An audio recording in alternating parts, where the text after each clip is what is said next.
Hello listeners, Jordan here. I just want to let you know that you can listen to Nighttime early and ad-free on Amazon Music. Include it with Prime.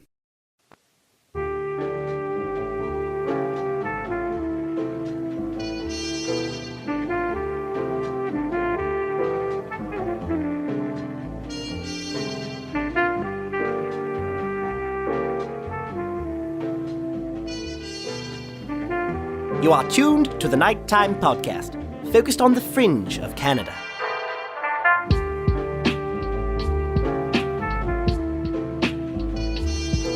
Hello listeners. I have an unusual story to share with you tonight. This is the story of one of Canada's most notorious art and antiquities thieves. He's a man who lived in Halifax, and over a period of, well, I guess it's hard to even say when it started and when it ended, but for a period of time, he stole from most of the art and culture and educational institutions in our province. It's a crazy story, and my guest is the perfect person to tell it.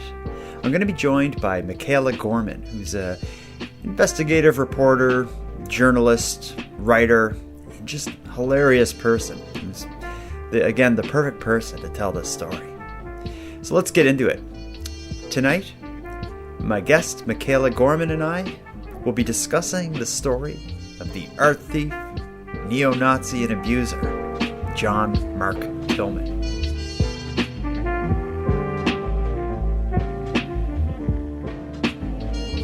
Mikaela, so excited to have you on the show. Oh, I'm so excited to be here. I'm a fan of yours from well before the podcasting days. A fan of your writing. Thank you. I don't know what it was, but there was one piece you wrote in Frank that won me over just because of how snarky and kind of sharp it was. I've been known to be a little acidic at times. I don't know where people get that idea from. Yeah, well, introduce yourself. So you used to write for Frank. That's how we met originally. Yeah, so I technically am a professional journalist. I studied at King's. I worked at Frank for about 6 or 7 years, and at a certain point in time, I decided to move on and try different things. Pretty much around the same time I transitioned publicly, and since then I have been producing content, mostly podcasts, videos, what have. Thanks very much to you reaching out and helping me get a podcast with Audio Boom.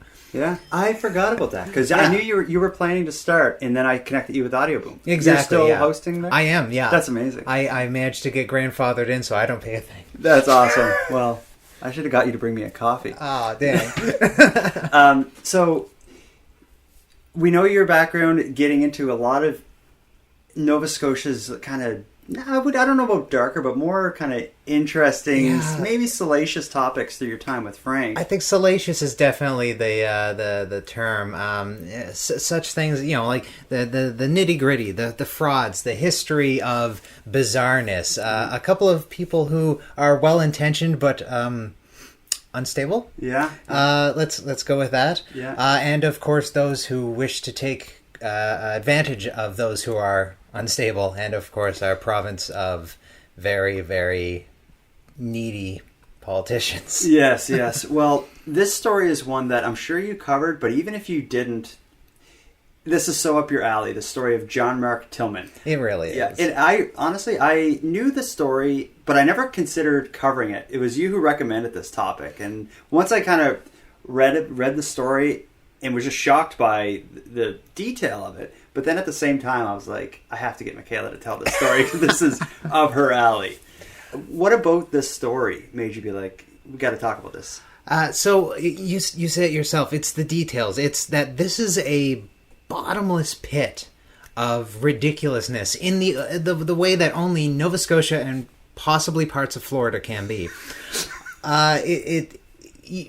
So you've heard of the story, as you said before, but what you probably heard is simply one detail or another, such as the fact that he's Canada's most prolific thief. Mm-hmm. Now, when someone says that, you don't really get the full details, the flavors and the little finer tastes that come along with this. Mm-hmm. And for instance, you don't get the fact that he was raised by and himself a lifelong neo-Nazi. Tiny bit of detail that you may have missed. By saying he is simply Canada's most successful thief, you completely missed the fact that he spent almost an entire decade doing break and enters on the Russian mob during the 90s. You truly miss out on the way in which he pulled off these intricate thefts, very much in the style of Ocean's 11, and I am not kidding in terms of details. They in fact have the same ending as the original Ocean's 11 remake. It's truly the gift that keeps on giving. Yes.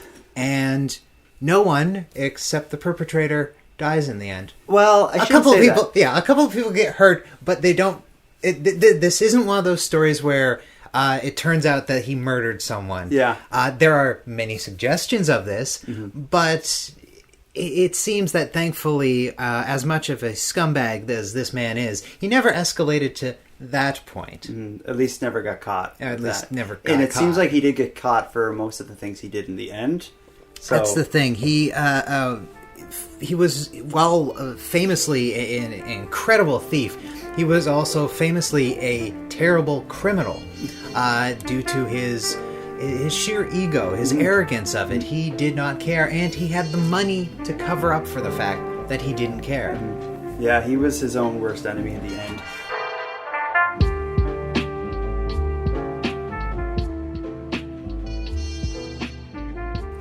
A lot of people who know the story of John Mark Tillmann know really just the end. Him getting caught with stuff, this massive theft ring, or this massive theft that was all hoarded in his house in Fall River.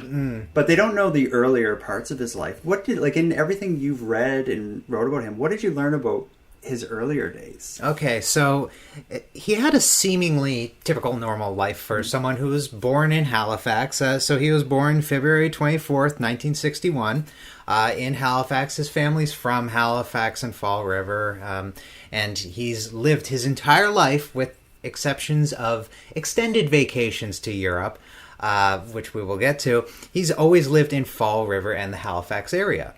In fact, just off Miller Lake in Fall River, where there is now, unfortunately, still a brook named Tillmann Brook. We will get to that. Yeah. Just remember, brooks can be infamous too. While his family, was typical normal, they were affluent enough that he didn't ever have to do anything. He was part-time raised by his grandmother on the Tillmann side, and she was, to all accounts, allegedly, a raving Nazi.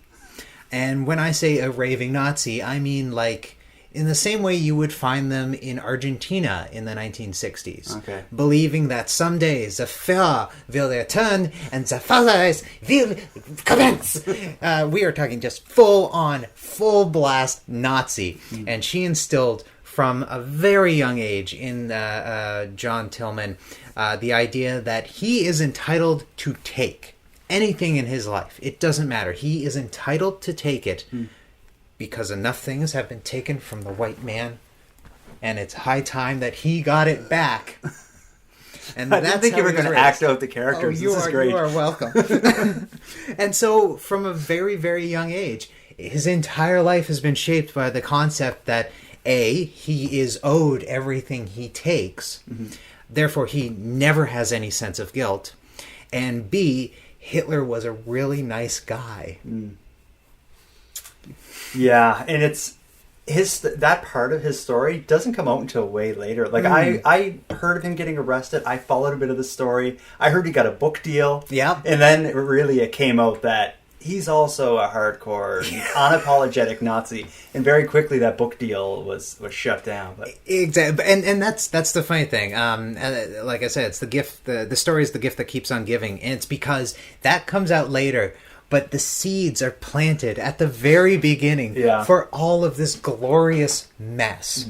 So he was brought up in this, I'll say, dysfunctional setting.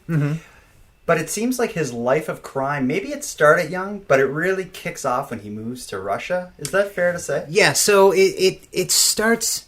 He starts very minor leagues. He is taught by his grandmother to steal things. His mother was as well an accomplice later in life, so it's suspected that she probably at least had a blind eye to it. And early on, he just did petty crimes, the sort that you would find of anyone. Actually, he kept doing them his entire life. If John Tillmann was thirsty, he would simply go steal a drink or some water. He was his entire life wealthy in one way or another, but he would not pay for anything. And so his original thefts began that way. Okay. And his talent, and he truly had a talent for thievery. He's a master thief in every possible regard. That's why it took so long to catch him. He learned that simply just stealing stuff at local stores, at local groceries. And from the tips from his grandmother. And so while it didn't seem to have come out until at some point when he was in Russia, he was slowly building those tricks and talents throughout the years. Now, at some point, he, following the fall of communism, he decides that obviously there is a terrific market in Europe for stealing shit. And the timeline here can be muddled because he very much intentionally withheld a lot of his life. So any details that seem contradictory are because they come from different people, not proven documents, and certainly not himself. There is that memoir he wrote. No one except for those who work at Nimbus have seen it. So... it's unknown, and quite frankly, it was probably full of lies, especially since it clearly didn't detail the fact that he's a white supremacist, and they only found out when it was pointed out to them. He goes to Mount St. Vincent University and gets a degree in marketing. Now, this is incredibly important because it is at Mount St. Vincent University that he really applies his interest in history. This is what takes him from being just a petty criminal knocking off whatever he wants to intentionally targeting things. There's a professor who used to work there, a professor of history, that he bonded very closely with. I wasn't able to find the name of, but he was quoted by someone who met him at a later point after all of this came out. He said, "I personally feel incredibly guilty because I showed him all the good stuff. I showed him how to pick out real artifacts from forgeries, how to know what actually matters and what is just the detritus of history." And from that, he was able to target such incredible rarities for theft later on. But yes, at some point he decides, well, having taken that information that I just learned from university and my thieving skills, I'm going to go far abroad. And he went to Russia, and he met a woman named Katia Zistakova and her brother Vladimir. Now, Vladimir was a tech security expert, an early tech security expert of the early 90s. And he from what I could gather, he installed security measures into the homes of the rich, and then a couple of weeks would go by and, oops, something went wrong. Someone got in through your security. I guess I'll just have to beef that up at a bonus rate. And then later, maybe some of the items would turn up again. And, oh, aren't you glad? You should give me a finder's fee. It's a perfect racket. Together, though, they became unstoppable. His criminal genius truly began to shine in a constant stream of little displays of criminal brilliance. Katia would be the honeypot or the distraction. She would either go in and play as sexy as possible or as confounded as possible, and loudly, of course, or pretend to get hurt. Vladimir would sometimes play a part, maybe as an abusive husband to her in public so that everyone's distracted. Or he would be working from a van down the street, having hacked in with hardline analog into the telephone network to get into the banks, or not, sometimes the bank security, the museum security, the personal oligarchs' personal security at their dacha. And meanwhile, Tillmann would walk straight in the front door, dressed pristinely, looking every bit the gentleman, and no one would notice him. He'd just saunter in, grab whatever he wanted, saunter out. And at some point, Katia would end her drama and leave, and Vladimir would have been long gone. And they did this for almost a decade, stealing literally no one knows how much money. And of a lot of like art, valuables, antiques, like very early on, that became his thing, right? Paintings, sculptures. Exactly. And it wasn't necessarily because they were the things of most value. What he truly fascinated himself with was the value you put to something, even if it was emotional value. So he would target things that were advertised, like to be on display, or someone had made a big deal out of. One such instance was they stole a mummy. They stole an Egyptian mummy, 5,000 years old, because it was what everyone was excited to see. And so they snuck in to the museum one night, managed to hide away. This was a trick that he played numerous times, including at the archives at Dalhousie. He would simply hide away for the night, wait until everyone has gone home, go out, grab his stuff, secret it somewhere, hide himself away, or in this and the Dalhousie instance, have sex with Katia or someone else, possibly on the display, on the floor, against the wall, whatever. Don't point at my wall when you're talking I'll about go that. right here, right here. and then in the morning, they take their things, wait about half an hour for there to be a crowd of people, stroll right out again. Wow. And that was if he wanted you not to see him. Sometimes he intentionally would make a friendship with you, and he'd show up once a week, every week for a year, and then you'd notice stuff going awry. And then you notice that you don't see him arrive in the morning. He just, I guess he came here early. Off he goes. Have you seen that solid gold bust? Where did that go? He did this for years and years. It is just like out of a movie. And it's crazy that it went on all this time, literally like right under our noses in Halifax. Because right here. When he comes back to Canada, did she come with him, Katia? She did not. First of all, it took quite a while for investigators to identify Katia and Vladimir, because he never identified her whatsoever. And he has never cooperated in identifying where she is currently. No one knows where Katia or Vladimir are. Wow. There are suggestions by some that perhaps he simply killed them. There are suggestions that perhaps the oligarchs got fed up with being robbed, especially by someone that arrogant. And while they couldn't get Tillmann, they certainly got Katia and Vladimir. Yeah. But that information is lost in Russia with so many other Germans. Yeah, but we know they exist. There's photos of Katia and him. They existed, yeah. There's a very famous photo that was taken. The mummy theft actually occurred the night after a reception. They were photographed at the reception. And I don't mean they're in the back of a photograph. The photographer walked right up to them and took a photo of them. Wow. Yeah. Wow. So this happens over there. He comes back to Halifax for whatever reason.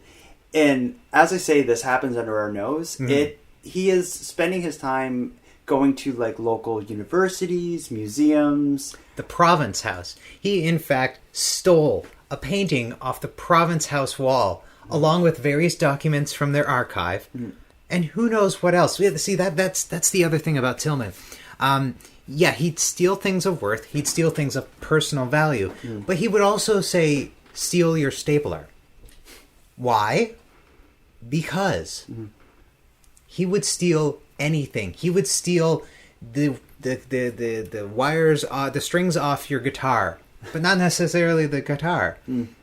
We'll get into maybe what was motivating, but it seems like it's something between like the greed and the money, but also just the kleptomania and then the ego and the idea of like he would refer to his crimes as missions. So he really saw them as like this, like there was almost like an art to what he was doing and the outfit he would wear and the way he'd carry himself. But give me an idea of like, so we talked about the several universities, art, what would you, not a museum, like art galleries, antique stores, personal collections, bookstores if they happen to deal with something that is of value. There used to be a bookstore down at the end of Barrington that dealt with prized documents, like one-of-a-kind documents, old nautical charts. There were items found in his collection from them. So that we're talking about like the only sea chart that was made for a sea captain from the 1820s. One-of-a-kind items. Things that collectors are only interested in if they're incredibly niche. And he was very niche. He knew and understood exactly what he was stealing. And the predominant reason he did it is so that he had it, you didn't.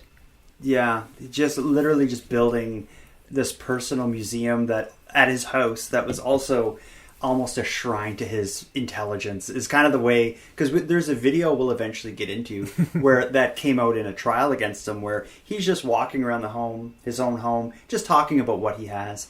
And as someone, like, I can read people to an extent. Yeah. And as he's making that video, it's like no one's there. It's him and a camera, but he's bragging to whoever is going to see this video about the amazing things that I have. You know, it's so that video really gives me a sense of his just his mindset. But let's get into how the public learns about him. Yeah. It all starts, oddly enough, with just a minor traffic stop. Exactly. Now, he had gotten in trouble with the law before, but it wasn't in a way that it would have gotten any headlines. There was no reason to pay attention to this man.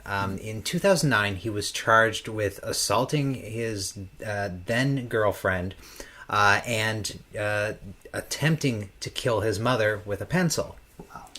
You'd think something like attempted murder would probably land him in trouble. But then his mother, I believe Noreen Gregory, she died of unrelated causes. And for some reason, the Crown decided, we don't really need to follow up on his attempted murder. That clearly doesn't mean anything. It's fine. We'll just charge him with the assault of his girlfriend. This is the same girlfriend who filmed that video, by the way. Okay. And later handed it over to police. She was a little upset with him. Yeah, that's fair. So he gets just in a basic traffic stop. Now, this is after he spent 2 years in jail. This is 2 years after he'd been sentenced to jail, but he didn't stay in the full time. Jail for the assault. Jail for the assault, yeah. And that's why the stop becomes a little more than it seemed. It's a basic traffic stop, but because he is a parolee, there are other indicators that the cop is going to look into. So the boot of the car comes up, and what is sitting inside? A letter from General Wolfe, among other items. Now, typically when an officer is looking into the trunk of a car of a former convict, they're looking for other things. A weapon, narcotics, possibly a dead body. Mm-hmm. One doesn't expect to see a one-of-a-kind Canadian artifact. Mm-hmm. And there's nothing illegal with holding on to a one-of-a-kind Canadian artifact, along with other artifacts, which were never detailed, but it was said that they were artifacts of some sort. Mm-hmm. Clearly not a cannon or a sword or anything. Yeah. So, all right, he gets away with this traffic stop. But it pings something in the system that starts an investigation into his other activities. And they end up talking to the girlfriend who was the source of his previous conviction again. And this time they're not talking to her about the assault. They're talking to her about items. Why does he have this item? And she goes, "Stop me. Stop me if you've heard this." And she pulls out the tape. And the tape has that beautiful, you've seen it. I've watched it a few times. It's just this beautiful episode of MTV's Cribs, but everything in it is stolen. Not only stolen, lovingly stolen, and then detailed, and then displayed for full appreciation, of course, by just one man. Who is that one man? He's the one man on camera, John Tillmann. This is my house at Miller Lake in July 2011. There's my BMW. My 1947 Massey Harris tractor and my 1989 Porsche 911. This is a view from my foyer inside the house. Looking into the living room. There's a good painting right there by W.H. York, dated and signed in the 1890s. That's worth about $30,000 or $40,000. And he is so proud of his collection, and not only his collection, of course, his shrine to Adolf Hitler that is also in the video. There's a picture of the great man I have in my office. One of the greatest men in history. A decent man. He has a special spot in my office in my home. And all of these things kind of combine into a general sense from the police that maybe we should arrest this guy. And they, from the video, are able to identify enough items to get a warrant. And they slam into his house in, I believe, 2013, January 2013. And they find somewhere between about 5,000 and 10,000, depending on how you rank them and identify them, items that are stolen from across the globe. Not only local, as local as down the street at like local antique stores or PEI, but from Europe, like far-flung universities and museums across Europe, where he helped import illegal things under his import company called Prussia Import. Again, very German. Yeah, and the stuff that they find, like one thing that really stood out was he talks about this in the video, he had a first edition copy of The Origin of Species by Charles Darwin. Yeah. Some books in there that are extremely valuable. Probably the most valuable one being The Origin of Species, first edition by famous Charles Darwin. That book should be worth between $100,000 and $200,000. Not to mention the scores of other ones which are worth thousands of dollars each.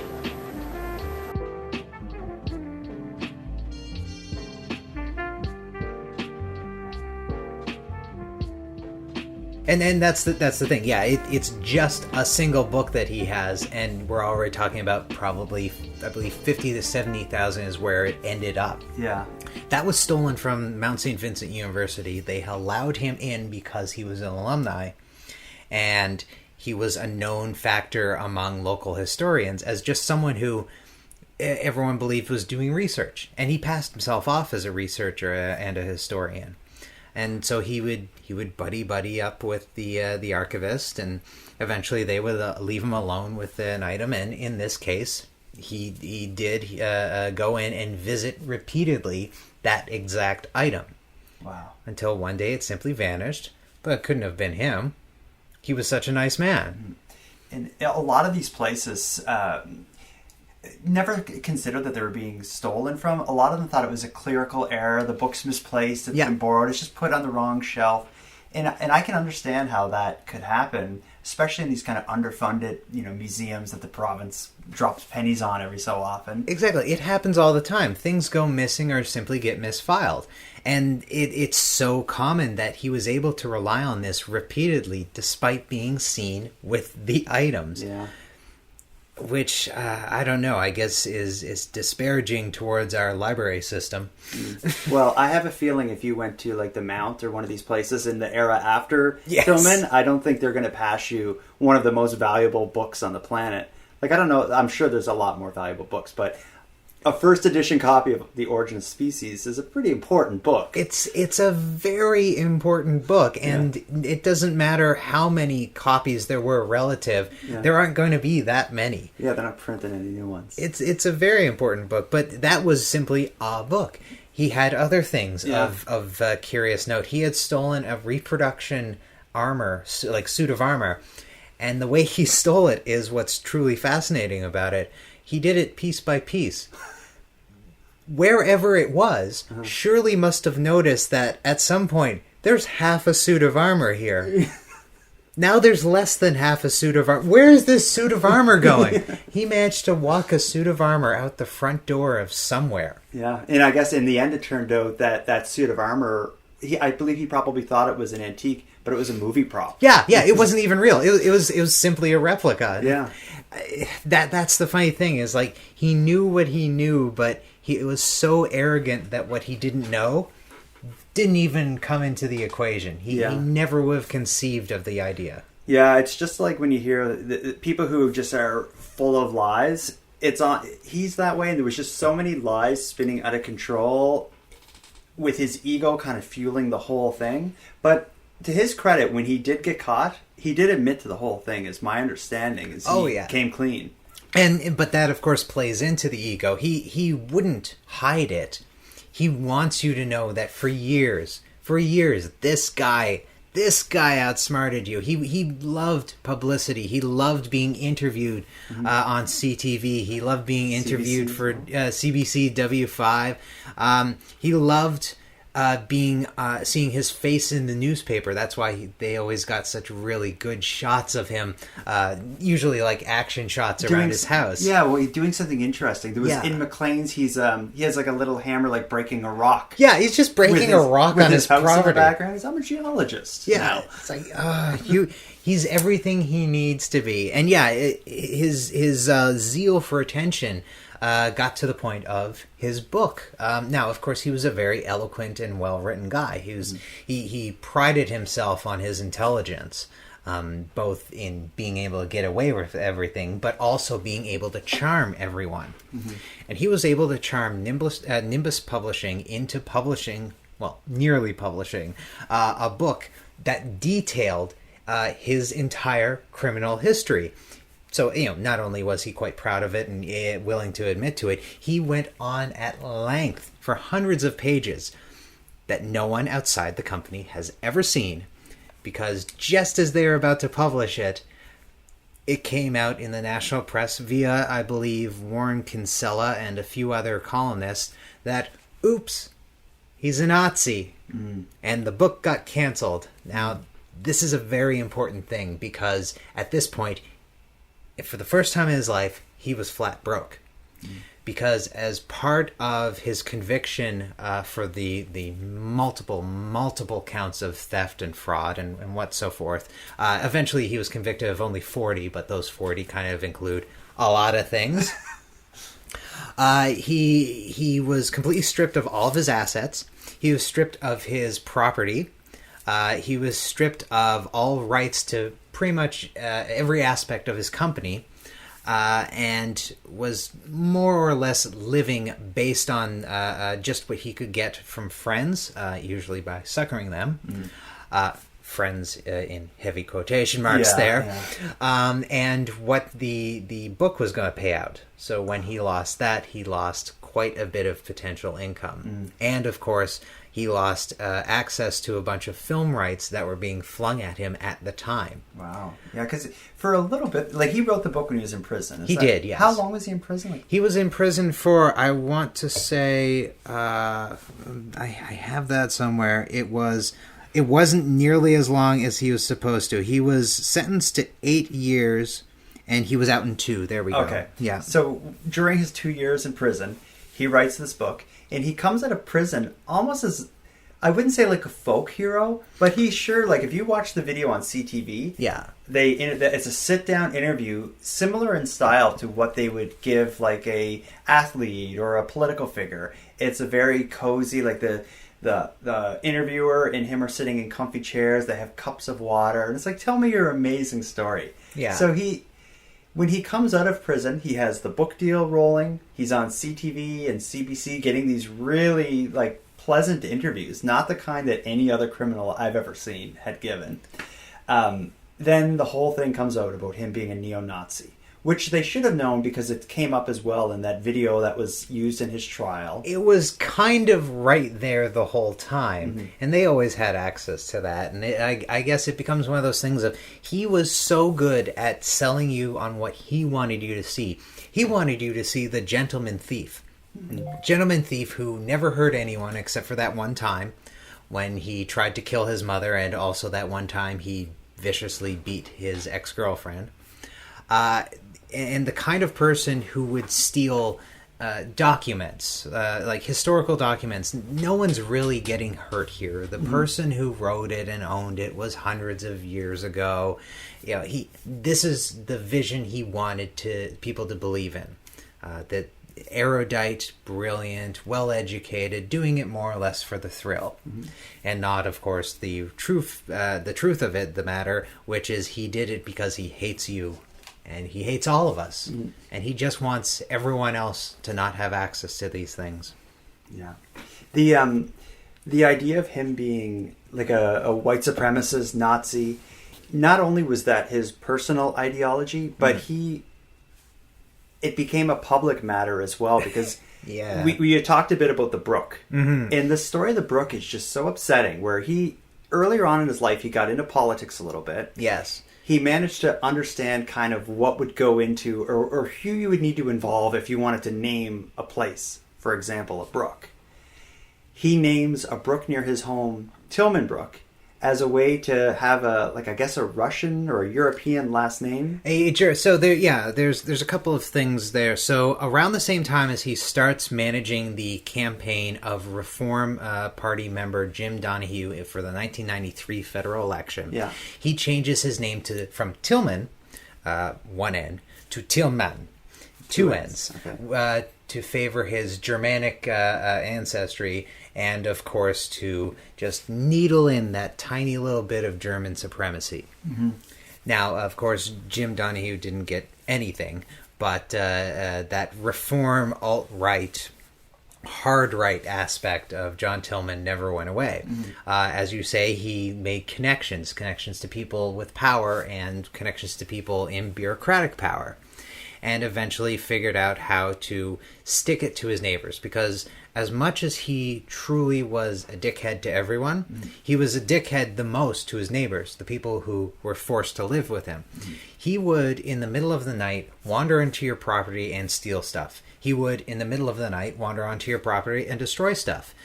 He lived on Miller Lake, and Miller Lake is where the local scout troop would learn canoeing. And so there were buoys set up in the middle of the lake. One night, a former RCMP officer caught him out in the middle of the lake, cutting the buoys so that the kids couldn't use them for their canoe lessons. Okay. We're talking a dickhead. And at some point, he learned that a local neighbor, a doctor, was Jewish. To his horror. And while burning crosses on people's lawns is a bit of a faux pas these days, a truly snide way of renaming a local brook that happened to border that doctor's property after himself, who is a neo-Nazi, seemed like the best FU he could manage. And so he did. After a couple of attempts, he renamed this previous, I can't remember what it was named, brook, to Tillmann Brook, and to this day, it is still Tillmann Brook. And it was all just an FU to a Jewish neighbor. And I've seen the photos. He's doing like the Nazi salute. Yes. Tillmann is doing the Nazi salute in front of the sign that says Tillmann Brook. It is unambiguous. He is sig heiling with all the joie de vivre of Hermann Göring. Yeah, and with making no secret about the fact that there's a connection between the Nazi ideology, the name of the brook, which so happens to abut a Jewish doctor's property. I see why the book was pulled. Yes, you could see why very quickly they pulled that book, and he more or less vanished from this position of kind of urban cultdom, this potential great, I'm trying to remember, the romantic hero, kind of the gentleman thief. And he didn't appear again in media or anyone's public thought until he mysteriously died. Yeah, which is just the perfect kind of icing on this cake, or cherry on top of this whole thing. Because he's despite like what we know about him, he's a very private guy, and it seems like he hasn't really given any personal information out. And then he dies under mysterious circumstances, to the point that, and not mysterious because there was some strange thing that happened, mysterious because no one really knows. Yeah, so the mystery was intentional. This is his one last look at me, but don't look at me. Very much the same way that he created the air of the gentleman thief until reality popped that bubble. He wanted his death to be kind of ominous and somewhat threatening. Now, the simple fact is he died of cancer. On December 23rd, 2018, he died of cancer, more or less alone. He was buried at a funeral that was attended by only 6 people. Now, keep in mind, this is a man who, despite being hated by everyone, only 2 people showed up to his parole hearing to give evidence against him. Wow. And apparently people stayed away from his funeral for the same reason. Everyone expected him to seek revenge. And that meant, including, if you showed up to his funeral, he would seek revenge on you, because no one, including his neighbors, his ex-girlfriend, people who he screwed over, thought he was dead. It took his cremation for people to actually believe that he was dead, at which point his ex-girlfriend, who he beat and then she supplied all the evidence against him, actually threw a party. Wow. Yeah. But there is no obituary, because he ordered there be no obituary. And he ordered his lawyer to tell no one his cause of death. Huh. He wanted that he essentially wanted to vanish in the kind of way where you were certain that he was right behind you at any time. Wow. Like a stochastic terrorist, practically. Yeah. So let's talk about what we got into a bit about what his motivation was. In my mind, it's pretty clear that it's this screwed up smorgasbord of ego, greed, vengeance against society. Yeah. So, we have a guy who, from a very young age, he is told that he is owed everything in society. Plus, he is born into wealth, so he already has everything he wants. Therefore, anything that is missing, even if there is nothing missing, it creates this imaginary void where you could have so much more if only it wasn't for those people. Those people being nebulous. So you have your basic neo-Nazi. Now, on top of that, you have the fact that he was an incredibly intelligent person, but he was only ever respected when he was outsmarting you. According to rumor, he was not the best student in school. That only really came out in university, his pure intelligence. He was an unpopular kid. And like any unpopular kid who doesn't do very well in public school, but later somehow explodes intellectually and finds their niche, there's a lot of resentment there. So on top of being raised a neo-Nazi, you have a resentful youth instead of the other way around that usually happens. It means that he is a hardcore and committed idealist for himself and no one else. And then you add on top of that the fact that he was taught from a very young age to simply steal. So his modus operandi comes from the same people who broke him. He was built to be the perfect Nazi thief by people who more or less engineered a Nazi thief. That's how it seems, yeah. And you can tell he gets a lot of, he has that vibe like I'm smarter than everyone else. In his missions and these thefts, it seemed to be his way of kind of stroking that part of his ego. Like I'm sure he had You see it in the video. I find the video so telling. He's just casually, like, that's my 1982 Mercedes-Benz, or, you know, just casually explaining what he has. I find just the tone of his voice in that video makes me think, like, this guy thinks he's better than everyone, and this is kind of like a porn made for himself to show that or something. It's exactly the vibe I get from it. And that's exactly who that video was supposed to only be for. I'm sure that when he discovered that he wasn't in possession of it, he was more offended that he didn't get to have it anymore than the idea that it would be shown to other people and prove how horrible he was. How horrible he was, that can be adjusted. That can be talked around. This is a matter of possession. You know? Yeah, and it's another interesting side of the story was, I guess he gave like a long rambling letter to his son, giving like his son instructions on how to handle his affairs after his death. Yeah, and it plays directly into exactly what what people have been saying about his character, and he is passing on the exact same life lessons that he was taught. You don't owe anyone anything.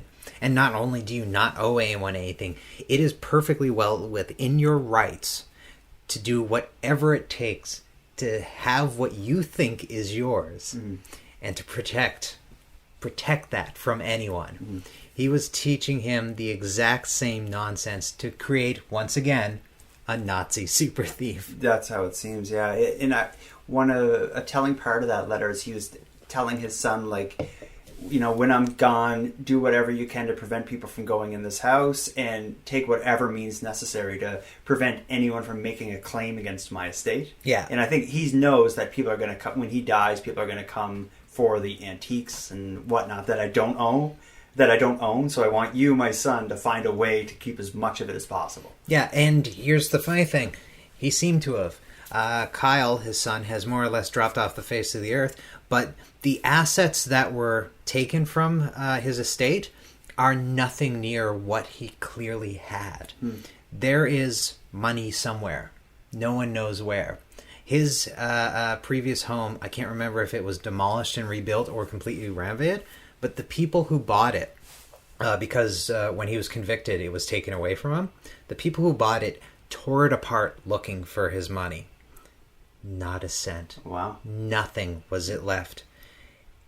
But everyone knew he had money. He had money somewhere. And it's vanished into that pit that Jimmy Hoffa's down. It's buried in the woods somewhere in Fall River. Right? And possibly. Maybe Kyle knows where it is. Maybe Kyle's living off it. No one knows. But years, decades of the proceeds of theft are out there somewhere. Wow. I think we covered everything. Is there any part of the story we didn't get into? No, I feel like we managed to hit every part of this completely ridiculous story. Yeah, no, this is the perfect story for you to bring. I couldn't imagine anyone else telling me this story but you. For people who are listening, watching, who want to follow, you make all sorts of videos, podcasts. How do they find you? Best way to find me is probably on Twitter. I'm usually there or in another part of there. Currently, I am at Mickey Here Ego, so that's MIKKIHEREEGO. My God. Or you can go to my Patreon, which is patreon.com/HereEgo. I am working on a website, but it's not ready yet, so there's no point going to it. Yeah, but hereego.com if that is up by the time. And you do argue with people on Twitter, so you're a good follow. I try to keep it interesting, entertaining, and intellectual, and also fart jokes. Mikaela, this has been awesome. Thank you so much for having me on. My pleasure.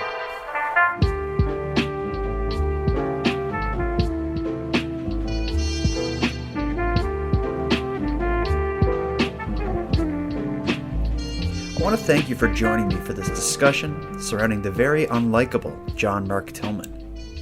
As interesting as this story is, society, and of course our art and culture institutions, are likely a bit better off without him hanging around. And with that, I'll wrap up this episode. But before we part, I want to give some thanks. First, a huge thank you to Mikaela Gorman of Here Ego for her masterful storytelling of this story. As well, a big shout out to Monty Datta for contributing the music for this episode. It's a piece called Noir Tokyo. And lastly, but most importantly, I want to give a massive thank you to everyone who listens to Nighttime. Without your interest and your support, this show would be as pointless as it would be impossible. But with that said, keeping Nighttime alive is and has always been an uphill battle. So if you want to help take a bit of weight off the show's back, please consider subscribing to the premium feed. Not only does it keep the show going, it gives you more of each topic than you're going to find here in the free feed, as I'm adding exclusive content almost weekly. So for about the price of a cup of coffee, help keep the show alive and subscribe to the premium feed at patreon.com/nighttimepodcast. And with that said, let me thank the newest supporters of the show: Chantal, Michelle, Sarah, Blair, Jeremiah, and Philip in Chelsea. Thank you all for your generous support. And for anyone else out there who'd like to support the show but can't help financially, you can give me a huge hand by simply sharing the episodes on social media and letting your friends know about what we're doing here. And if you have any story ideas or if you want to give feedback on the show, you can find me at nighttimepodcast.com/contact, as well as on social media. I use Facebook, Twitter, and Instagram, and I'm live on YouTube most Tuesdays, Thursdays, and Sunday nights at 9:15 Eastern. So until next time, take care of each other, hug your loved ones tight, and let me know if you see anything weird. The Nighttime Podcast is written, hosted, and produced by Jordan Bonaparte. Copyright Jordan Bonaparte.